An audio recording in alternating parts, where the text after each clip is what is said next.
ఈడుపుగల్లు ప్రాథమిక పాఠశాలలో mega parents మీటింగ్లో పాల్గొన్న MLA Bode Prasad, MLC Panchamarthi Anuradha.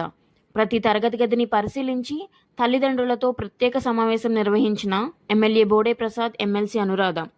MLA Bode Prasad మాట్లాడుతూ ప్రైవేట్ పాఠశాలలకు ధీటుగా ప్రభుత్వ పాఠశాలలను తీర్చిదిద్దిన ఘనత మంత్రి లోకేష్కి దక్కుతుందన్నారు. రాష్ట్ర వ్యాప్తంగా ఈరోజు 4వ మెగా పేరెంట్స్ డే నిర్వహించడం జరుగుతుందన్నారు. పిల్లల చదువు విషయంలో తల్లిదండ్రులను భాగస్వామ్యం చేసే విధంగా ఈ మెగా పేరెంట్స్ డే నిర్వహించడం జరుగుతుందన్నారు. విద్యార్థులు ప్రతిరోజు ఎలా ఉంటున్నారు అనేది లీప్ యాప్ ద్వారా తెలుసుకోవచ్చన్నారు. ఈ నెల 27వ తారీఖున పునాదిపాడు గ్రామంలో జూనియర్ కళాశాల మంత్రి లోకేష్ చేతుల మీదుగా ప్రారంభించడం జరుగుతుందని ఎమ్మెల్యే తెలిపారు. ప్రతి విద్యార్థి సామాజిక బాధ్యత కలిగి ఉండాలని ఎమ్మెల్యే పేర్కొన్నారు. నమస్కారం.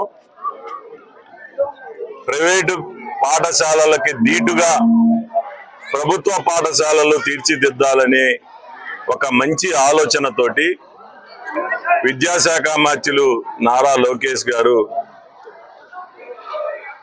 4వ మెగా పేరెంట్స్ డే గత 2 సంవత్సరాల్లో 3 సార్లు రాష్ట్ర వ్యాప్తంగా అన్ని గ్రామాల్లో కూడా ఈ పేరెంట్స్ డే అనేది నిర్వహించడం జరుగుతూ ఉంది.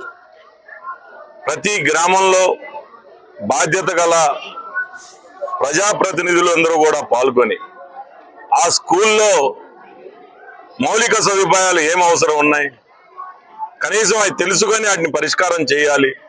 అలాగే తల్లిదండ్రుల్ని, విద్యార్థుల్ని చదువులో కూడా భాగస్వామ్యం చేసి పిల్లల యొక్క క్రమశిక్షణ ఏ విధంగా ఉంటుంది ప్రతినిత్యం కూడా వాళ్ళు తెలుసుకునే విధంగా ఒక లీఫ్ యాప్ అనేది కూడా చేసి ప్రతిరోజు విద్యార్థి యొక్క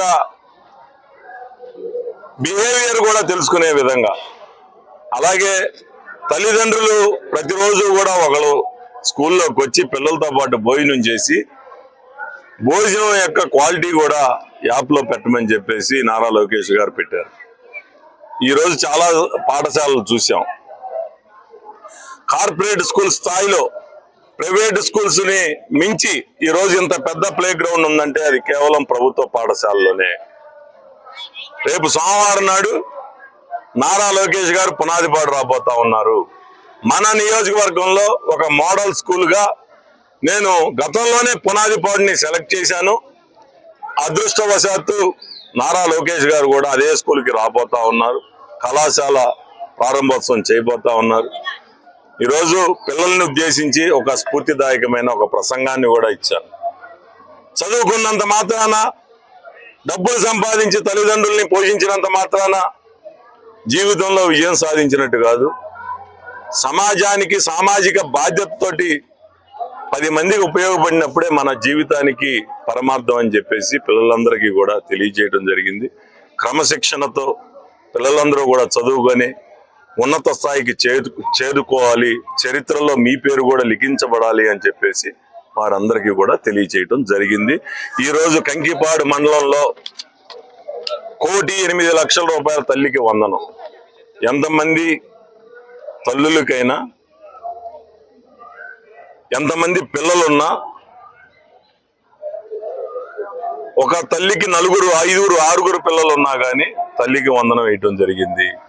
ఇక్కడ కంకిపాడు మండలంలో 1,08,00,000, గ్రామంలో 1,08,00,000 రూపాయలు ఈ గ్రామానికి సంబంధించి తల్లికి వందనం పేరుతోటి విద్యార్థుల తల్లిదండ్రుల అకౌంట్లో జమ చేయబడి అని చెప్పేసి ఈ సందర్భంగా తెలియజేస్తాం.